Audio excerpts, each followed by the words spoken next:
once the water recedes, there are going to be some decisions that need to be made, and we need to have a handle on what our finances are and how are we going to walk ourselves through that long-term recovery after a disaster. And you're right, it could be a disaster of a flooded home. It could also be a disaster of a tornado. It could be used as a hurricane, down in other areas of the state. But there are key strategies that have been identified by families who have been through this as strategies that really help them in that recovery process. The number one is document, document, document. And even those that are right now in the middle of the flood, document what's happening. Mm-hmm. Save every receipt you have. What's happening, when is it happening, who have I talked to? Because you won't remember these details.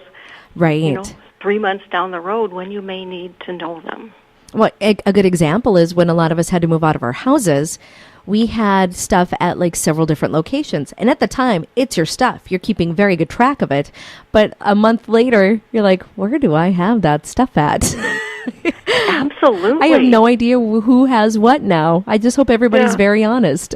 Yeah, and you hope you don't forget something down the road. Exactly. And even the expenses of evacuating from your home, keeping track of those, maybe down the road there will be a program that will help to reimburse some of those, or even for tax purposes. Making sure that we have documented expenses, receipts, can be very helpful.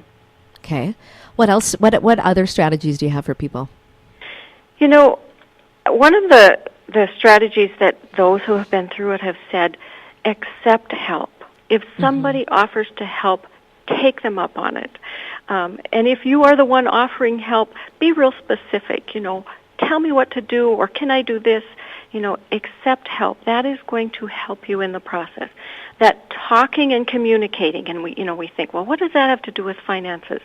But this is a very emotional time for families. There's a roller coaster that they're on, and keeping in communication and maintaining those relationships is going to be a huge help when we start to put those pieces back together after the disaster is past.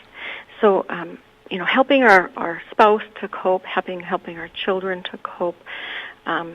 At some point, whether it's the federal government through FEMA or whether it's going to be through some nonprofits, there is going to be some financial help.